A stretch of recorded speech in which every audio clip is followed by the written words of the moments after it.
Hello, everyone. Welcome to The Script, the series about how to improve everything and everyone around your media, broadcast, and post workflows and life.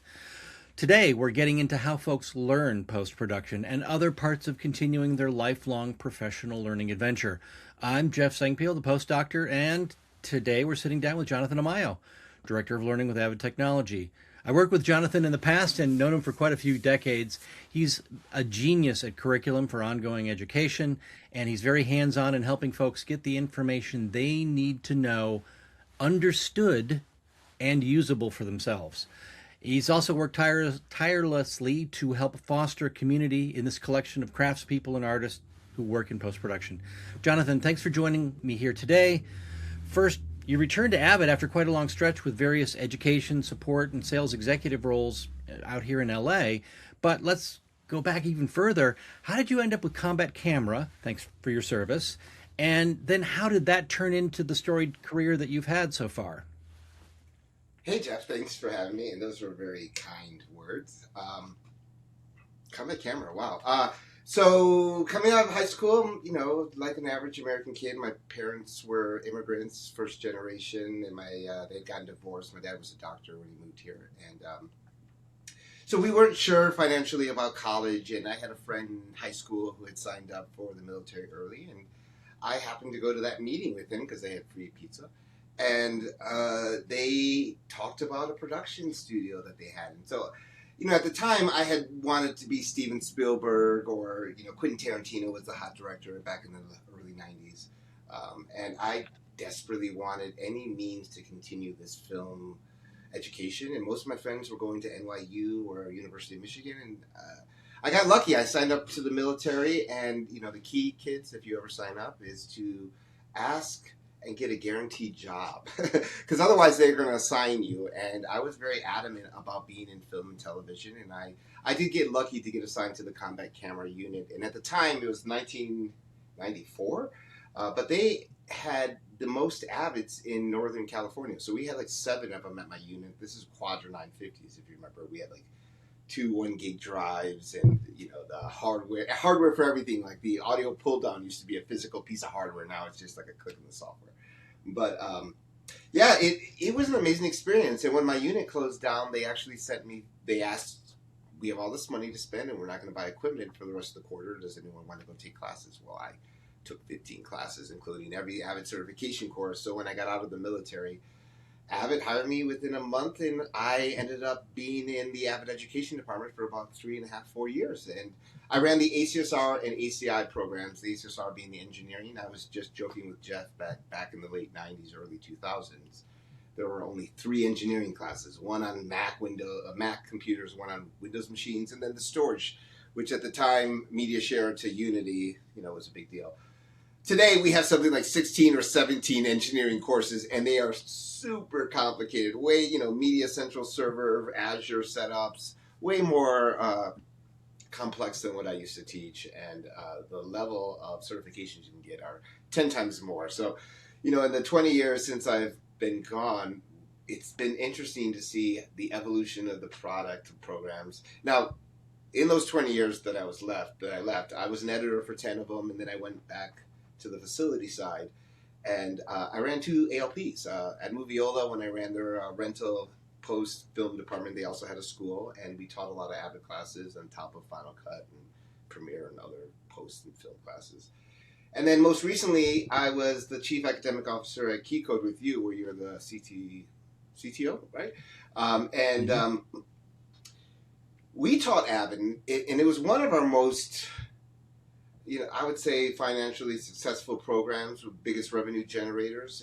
And so I got to really both see what worked for Avid and why it worked, and also what worked with working with our competitors at the time. They were partners, but like Adobe, I think our contemporaries, like what are they doing with education, and how is that? Avid is radically different. They've had an educational program for 30 years that's really respected, and if you're an engineer, it's mandatory to have it to get your entry-level job at a lot of facilities in New York and LA, and even in the Midwest.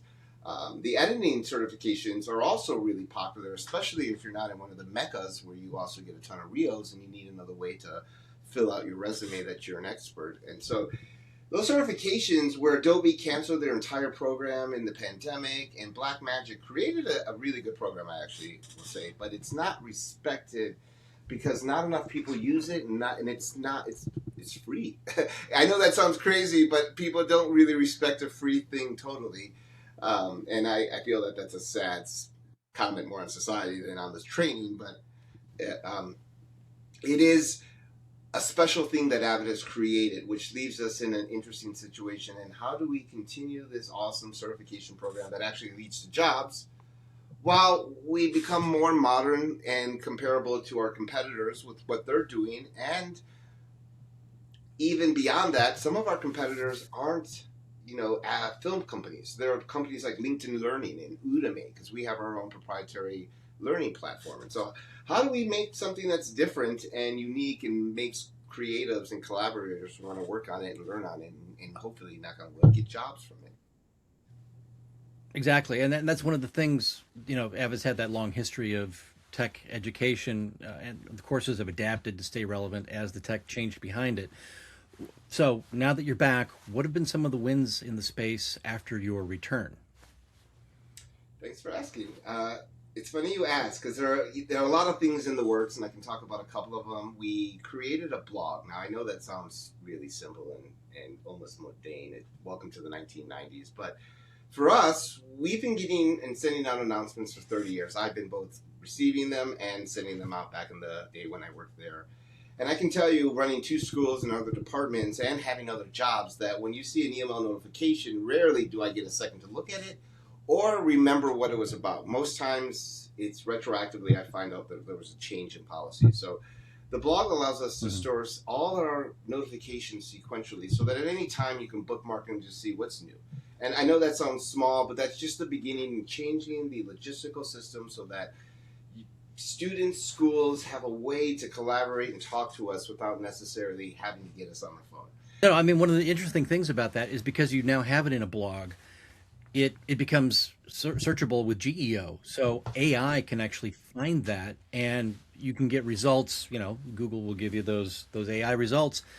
I've asked a quick question about Avid Education. It's already sourced the blog, found the answer. There it is in the top. I know what I need to know, and I can move on. It's funny you mention that. I mean, to continue let me come back to AI, because we just had a meeting about this and how we can improve our learning management platform with AI. But we're going to change the way that schools troubleshoot with us so that they're treated more like a tech case and not, again, another email chain that Avid typically had done over the last 30 years. Long story short, our communication systems are just being revamped.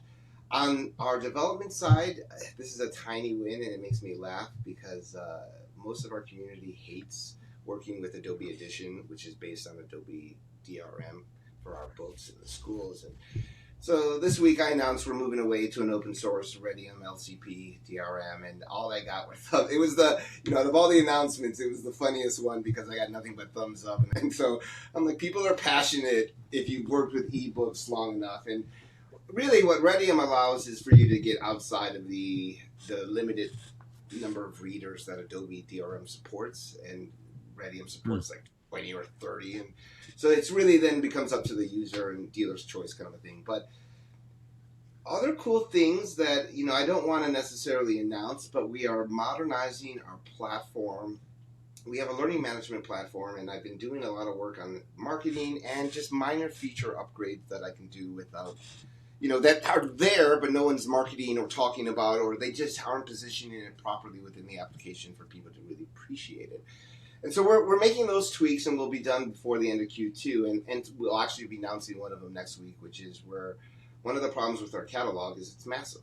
We have over 1,000 hours of training, and I think the crown jewel in the catalog is our certification courses. You can get every Avid certification course, which, if you do pound for pound, the books, the 101's $45, the 110's $110, and you can get an ALC license, the Avid Learning Central platform that we're talking about, for $109. So you get all of that, and that's on top of all the 200 level courses. And then if you want to learn video, or have you thought about Sibelius, the note-taking app? And so it's all in there, and we're going to start auto-enrolling every student who logs and buys the application, so that if you're at a school, you'll see all your classes right at the bottom homepage. But more importantly, if you're at any other location and you don't even know what to look for, the things that give people jobs will show up immediately on your homepage. Obviously, there's a lot more. There are new classes we're introducing, and there are ways that we're going to be able to offer new ways to purchase the content within it. Currently, it's a subscription only, and I'm working on making it a little bit more flexible for people, especially casual learners.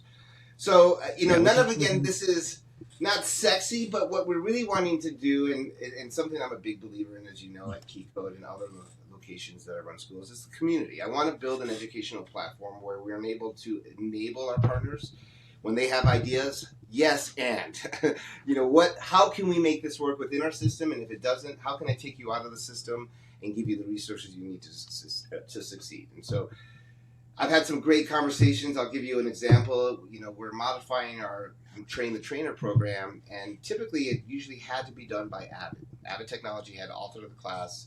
If it was a school in the UK, we would contract the instructor at the school, who was a master or now going to be referred to as a T3 certified instructor, and we would enroll their students in our class. It's just a bunch of hoops you're jumping for, when it really should just be a kit you can order if we have a certified instructor on staff to perform the training. So within 2 weeks, we now have I'm actually finishing the paperwork on the SKU creation to create the T3 kit, so that schools can, if they have the right personnel, can do their own training on site. And that came from an instructor just saying, why can't I do that? And I'm like, good question. We are going back to a day when we empowered and really listened. And I know that sounds cheesy, but it's really true. I came from the day of the 90s when almost Avid training was given away, or was really bundled with every, now the systems were $150,000 back then. So the paradigm was different. So throwing in a $3,000 class, which again, that's 3 times more expensive than a class is today, it still was a pound for pound win for sales to bundle that. But my point being is, you essentially got training for free when you bought an Avid a lot of times, and that inspired and built a community of people who are loyal and resonated and wanted to stay. And so, how do we get back to those days? And I know I'm a tiny cog in this wheel, but I do think like it is a cog that touches the user, and it's a cog that can kind of shape a lot of users' first impression of the company and the application. And so I'm excited about that. Sorry, I hope. Yeah, I mean that sounds like a great way to expand the program. I mean, one of the other interesting spaces I've seen you engage in over the years is educating folks on how to do the job, not necessarily tool dependent. Post supervision, assistant editorial, audio. Do you see those sorts of value adds working into Avid's offerings now that you're there? Yeah, I mean, I'm a big advocate of role-based training, especially in a world where college has gotten astronomically expensive, and obviously I've run some vocational schools, and working within the California, post-secondary and even scholastic system, and seeing how high schools and the state system for colleges in California were struggling. How do they justify these degrees if they don't land jobs? And so our certifications did, and so we got really, really into it, to the point where we created an apprenticeship. I just saw on LinkedIn that the first apprentices that I brought on just graduated and got jobs. And so I that too, yeah. Avid's really got to shift in that direction. We are, as you know, we're creating councils, advisory boards for each focal point, each discipline: video, engineering, and audio. You're on the engineering one, obviously. With each one, what I hope to do with the next update is create 2 variations of the books. Our company has a customer base that is slow to change and don't want to change necessarily overnight. We're not Apple, where we can say no more headphone jack. we don't have that clout, or we don't have that that kind of smoke. Moxie. What we can do what we can do is offer a new role-based training system, where we, instead of where one feature is spread across 4 books if you want to learn one job, we focus it on, you want to become a VFX editor, you want to become a sound effects editor, you want to become an assistant editor, you want to become a finisher online editor. We separate out the courseware, but on the technical back end, this is where it gets nerdy. We're going to create a modular system within the LMS, so that, one, you can choose this new role-based training, or if you're a legacy school that doesn't want to necessarily change the whole curriculum and catalog this year or next, it takes a while. Canada, it takes a full year for a program like that to be implemented. Then you can still offer the legacy 201, 210 courses. So, rest assured that if you are listening to this and are excited about the role-based, but are also like, dude, that makes a lot of work for me, we keep that in mind. Everything that we have done so far is always going to be, and I was there at Avid when Meridian rolled out, and it was not backward compatible to the ABVB systems. I learned, and I was very low in the totem pole. It still burned a very important scar into me, in that our users, who are dear, want backward compatibility, and I expect it. And so backward compatibility to me is a big deal, and I can rest assured that as we roll out these new role-based training programs, the system will be modular. You'll be able to pick and choose, or you'll be able to choose the legacy books as well. Same with Pro Tools.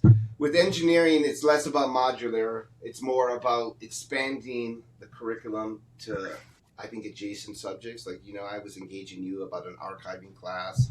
I know that SMPTE has a 2110 class, and Netgear Academy has one. But what I haven't seen is a class that compares NDI to SRT to 2110 to Dante, AV. How are they used within the NLEs? How are they used within the streaming servers that talk to the NLEs? Which ones and which vendors prefer which format for what reasons? These are the questions that end up being asked from the engineer to the executive staff when they're making a choice, or from the engineer to his team, because this is a workflow that we've implemented and we want to make that workflow continue to work. Those are the questions you end up having to do a bunch of research on your own, and I want to find a way where we, knowing that those are the ultimate, we extrapolate the question and we create those classes based on the extrapolations that we know ultimately all this data needs to go somewhere, and there's a class and a lot of education missing on where that data should go. And that's why only certain people get the director of engineering jobs, but there are a lot of people trying to get that job and they don't know why they're not getting it. And what I want to be able to do is train them into understanding why, or the advanced consultant and workflow person. And but more importantly, I just want the community. These classes won't be written by Avid; they won't be Avid centric. I want to build a platform where the community can both build classes, sell them, engage the community. I've been an engineering teacher. It was the first class I learned to teach at Avid, and I was actually very reluctant because I was an editor coming out of the military. I was not an engineer. The engineers used to tease me because they said I always broke the Avid. But I reluctantly taught the MC, it was at the time, I think it was the MC400 Windows variation, which at the time, remember, late 90s, our community hated Windows with a passion. This is Windows NT. And so I got to really learn about the ACSR engineering community, and I can tell you from the 25, 30 years I've been doing this, it's one of the best communities. People have taken me home for dinner in different communities. I was speaking in Vancouver, and I ran into an ACSR who took me home, met his wife to dinner, and he had been in a class of mine once or something. And I've had an ACSR recommend me for multiple jobs. That's how I got an editing job when I left Avid. It was actually through an engineering contact, not an editing contact.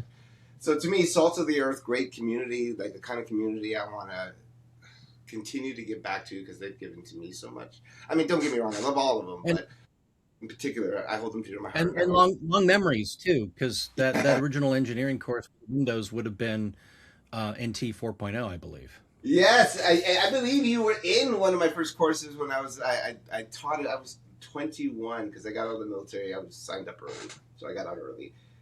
And I barely had dreadlocks, and I was a baby. And I saw a video. Patty Montasian, the great one, showed me a video years later, and I was like, "Oh my lord!" Like, I didn't. Yeah. It's been. Anyways, great days. Well, I mean, fun time. It definitely is. So let's get into news and overall workflow management. It's an evolving space for Avid. What's been the most exciting things you've seen that you think are going to lead to some new concepts for learning? Maybe some NAB spoilers if they're going to let you. I think that I can tell you that we're excited from learning. Let me start there. One of my key approaches to learning is that in the past, Avid built a very professional certification program. It's amazing. It's awesome. But What it misses is the casual learner. Media used to be a specialty, editing. Now it's a language. Now it's a native language of everybody. Everybody needs to learn. My wife makes blog videos for Red Hat. My kids make videos for school. Everyone speaks media now. And so our courseware and our education needs to begin to reflect that a little bit more. And we're going to now have a free tier of education where I'm in the process of writing a free variation of Media Composer to just get people, how do I do things? How do I transcript a company meeting that I don't have time to watch, but I just want the notes from? Things that you can do within an editing app and not be an editor. And so we want to be able to enable people to do that with that kind of courseware.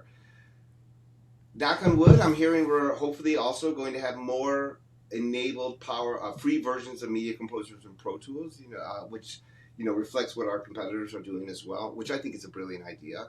And then lastly, Avid announced something known as Content Core at IBC, and it is currently phase one is broadcast. But I've talked with you a couple of times offline about why I love this product and why I don't see a lot of companies focusing on it, and more importantly, why I think it could change who Avid is at a core as a company, because it's the first product that's not primarily just aimed at a broadcast division or a film department or a post lab. It is a product that's aimed at everybody and anybody working with media today and want an efficient way to control that media. It's like, imagine, you have toddlers and you want an efficient way to figure out where the toys are and the memories of your kids playing with the toys and all the times there were birthday parties and all of that. I think even random consumers will look at this as an option and a way to be able to, I don't just want my media. I want a way to look at my media, index my media, edit my media, make cut downs with AI suggestions of my media, and then more importantly, I want an API interface so that I can come up with new ways to work with media. Content Core is, of course, phase one going to be aimed at media professionals, but where I get excited, and I talk to a lot of my colleagues, and they get excited when they hear me ramble about it because they don't work in education, so I give them an education slant. I say, imagine most classrooms today have cameras, and I give them an example like Full Sail, the University of Berkeley, these amazingly, film and music schools, and you have students who are continually doing, sessions and showing the teacher how, they play an instrument. My son is in trumpet class, and every week he does a competition on Friday to see what chair they sit in. How good is the trumpet, and that's how they decide who's the first chair, second chair, right? Wouldn't it be amazing? They film that, but wouldn't it be amazing if I can do something with that content and say, all right, give me a cut down of every scene of Lukman over the last 3 quarters playing this. I want 4 seconds of each snippet of the sound so that he can see over time how he's progressed and what we have done, and then also make me a cut down so I can email it to his parents. And then also do this, this, and this, and this. And so that all of a sudden, and this is not even, that's just scratching the surface. You can have teachers analyze their own presentations.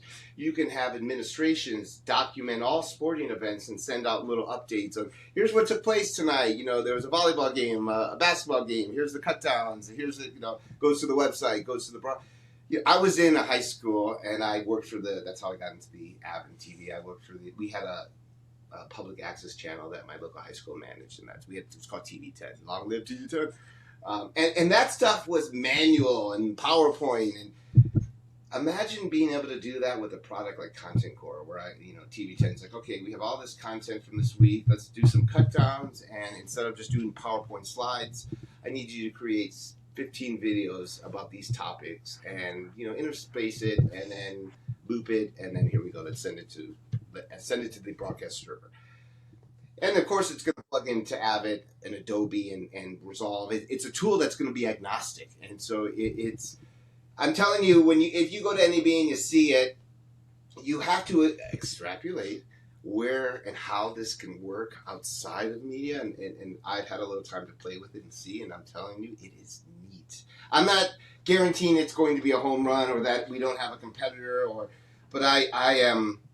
Avid every once in a while shows its brilliance, and they come up with a feature that says, dang it, those guys are smart, and they've won some economy awards for it. And the last, I don't get as wild with broadcast products as others do, and I'm not saying they're not amazing, but I was a film editor and a TV editor, so the last product that I thought Avid made that's genius, that still hasn't been touched to this day, is ScriptSync. And I went to Avid for many years, and it's a very lucrative business in LA because TV shows have to rent, and you couldn't rent an Avid without ScriptSync, the option installed. That's how important it is. If you're an assistant editor in scripted television, it's one of the things you have to learn as you go from unscripted to scripted editorial. It's been a while since I could say that, and I feel like I can kind of. I don't want to say too much because it's not officially out. We just previewed it. You can get screenshots if you go Google. But it's one of those things where I'm like, this is an original piece. This wasn't bought. This is from a company that knows what people are looking for. And I would also argue everyone else is focusing on AI and creating it from scratch. And then, Firefly was like, let's edit those creations from scratch. And yeah, that's cool. I'm not saying I don't enjoy Sora or not DeepSeek. What is that? Sea Dance is the cool one now. But VO and all that stuff. Those are all fun to play with. There's still a couple of... And those are going to be great, don't get me wrong. I'm going to play with them and use them. But I need something to control the media I create that is created natively now from every company, from filming everything they do. I can make an API built for HR people so that they can look for certain things that they're flagging, It's a powerful, powerful system. And the way Avid's smartly building it is you can just plug in new modules to it to say, all right, take that media and do this with it. And, of course, talk to it in the casual... LLM language model that we all talk to, ChatGPT. So you don't have to exactly. And what that helps do is extract the Avid storage ecosystem that's been around forever, and that's what made everything happen in the first place, into other parts of the business. It gives you those business purposes. Last week I was out at HPA, and one of the things someone was sharing was about how we're going to go back and we're going to revisit old material, old shows and content, and we're going to be remixing that and bringing that back out to basically, reshare that culturally and, monetarily, so that people will be able to do that. And getting in there and being able to discover that's part of that whole asset management concept, and AI plays into that. And that's the place where, I've always blamed our schools for not expanding minds on what that all means, from ontology to metadata curation, and how that all works in the media life cycle as you see it. Basically, the other thing that happened at HPA is if anyone talked about the ontology, the Movie Labs ontology, you were supposed to, have a drink later. Where do you see Avid wrapping that bow around the entire workflow today? Well, I think content core is going to be a key critical component. I actually think it ultimately will be the backbone. Now, Avid also has a massive broadcast infrastructure that's all server-based, and industry trends say it will be all cloud-based. And so Avid bought a company called Wolf Tech Technology. And the roadmap of what they're doing with Wolf Tech is taking all of the media servers, the production management, cloud UX, and slowly moving it all to cloud systems and servers. And that's through the Wolf Tech technology. And so you can see that migration happen, and it's, I think broadcast will be first with moving natively to cloud workflow. Post-production, the cost benefit is still not there, and it's still a little heavy. You saw that a lot in the pandemic. Everyone was like, nope, we're going to stay local. And you're still seeing people say, we'll stay local with local storage instead of going to a cloud. But it's going to get cheaper or local. Really what's going to happen, I was thinking last night, the paradigm is data centers are going to make the cost of computers so astronomical, you're going to have to go to cloud computers. Like, look at what's happening with physical local machines. Apple just said they're going to incur a 100% in RAM. That means your machine RAM cost is going to double as of now. And so that eventually, if data centers keep continuing to be built and taking up every primary resource that we use for our phones and our computers, it's going to be not cost effective to buy computers for editors anymore. For anyone, because it's just too expensive to compete. Here come the Chromebooks or the variations of what I would call the terminal machines that plug into the mainframes and it almost feels like the industry is forcing us to this. I don't want to get behind the computers. I haven't been on L train or something, but if I had my conspiracy cap on, it definitely feels like, man, they are forcing us down a path of terminal computing and away from local desktop machines. I think that's the side effect of people looking to roll out those capabilities in the The cloud, data and centers, they know right? there's going to be.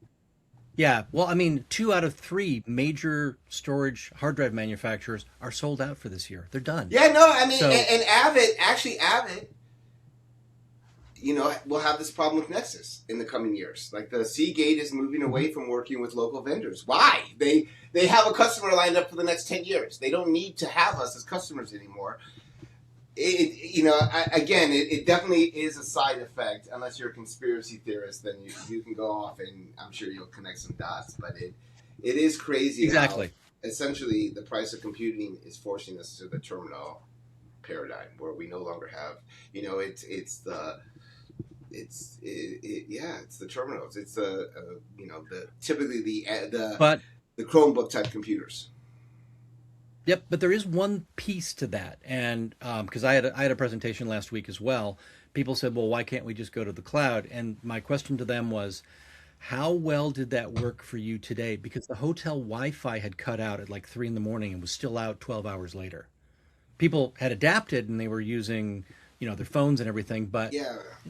your decent speed connection was gone. So that's also something to kind of keep in the back of No, everybody's there's a mind. lot of reasons why it's still dangerous, and that's why I still buy a Mac computer, and I want to have a desktop machine. And obviously I'm Gen X, so I still like books, physical, dividing on the massive Kindle reader. I'm still a book guy, so it is. I don't know if I'm a person to gauge off of, but I definitely see the benefit. I've been burnt enough. Even at NAM this year, I had a horrible Yeah. connection in the hotel, and I ended up using my cellular at times because I had these massive calls with people in different parts of the world, and so Well, and that's experience being the teacher as opposed to, just telling people, Here's what no, has that's happened and experience where from here's being what burned. you I feel like the best way to learn, Mhm. I have kids. I've got 5 step-kids, and sometimes you can't tell them. They're going to make the mistake. You'll tell them that the oven hot plate is hot, but eventually, okay, go ahead and put your hand on it. If that's what you want to do, I've told you what's going to happen, and then they burn themselves, and they're like, "Oh, that is really hot," and you can't always tell someone a mistake. Sometimes you have to experience it. But I will say, the mistakes you experience firsthand typically are the ones that leave the biggest mark. And so I remember a night when I moved to California from Boston, leaving Avid, coming to LA, and I was setting up my home computer in my new apartment, and I'd done something, and I reformatted my hard drive and lost all my. And I'm like, oh my god, I don't have my backup. I got rid of it because I thought, why would I need it? And it was one of those moments like, you stupid person. And that from that moment on, I've been cloud. Today I don't back up as much because everything I own is on the cloud. My data now is decentralized, so I don't have to worry about backing it up. But it's one of those things where you get burnt once or twice. You'll learn to back up things that you care about, and so I Exactly. I mean, sad, my backup but plan is sitting right here. yeah, I have a daughter who won't listen. Like, it's just a funny side note. So I'm a Mac expert. I was an admin OS 10 back in 10.2. I'm not an idiot. I'm multiply sort of. I teach a ton of classes, engineering. I Hmm. can carry my own. I'm not necessarily a top coder, but I can carry my own conversation. Anyways, I have a very stubborn daughter who has a Mac. She loves Macs. I love that part. My wife works for Red Hat, so she's always trying to get people on Fedora. And I'm like, babe, these are kids. They don't care. The Fedora doesn't have games. Anyways, she's on Mac Yeah. and she's taking her driver's ed class. And I notice the instructor is in Zoom and he's giving a PowerPoint. And I look at her desktop and she has over 200 screenshots. I'm like, honey, why don't you just download the PDF in the chat? That has all these. And she's like, no, this. And I'm like, well, can I show you how to collate all of these images into one preview PDF file so that you don't have your whole desktop covered in images? And she's like, no, I can figure it out. Now she doesn't want to learn because I'm the one telling her. And if I had a cool uncle or somebody who could come in and tell her, she might be more willing to listen to not. But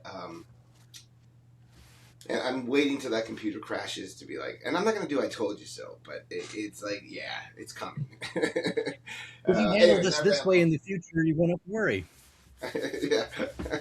It's just funny that this is a horrible workflow, and that there's a great book, How to Win Friends and Influence People, which talks about this process of how to get people to do things that they don't want to do. So you have to get them to discover it on their own. And I'm still figuring. I'm pretty good at that technique. I've worked in the market. You know, I rented, did sales. I know how to talk to angry producers. 16-year-old girls, though, much different than an angry producer. I think it's much more challenging. I think they could have a class on that. There you go. Well, and you know, and I would say that you're kind of like the cool uncle to the entire industry anyway, teaching everybody how to do stuff. And great to have you on today. Thanks for popping over to have a chat with me. To our audience, also thanks for dropping by with us here today on The Script. Please hit those like and subscribe buttons. Special thanks to Avid Technology for providing the editorial platform that I use. I eat the meal that's prepped. If you've got a workflow that's ailing you, Purple Kool-Aide. I like it. I like it. It's fine. No, I mean, who doesn't like purple Kool-Aide? Some people. But if you got a workflow that's ailing you, the doctor's in. Drop me a line at drpostproduction@gmail.com.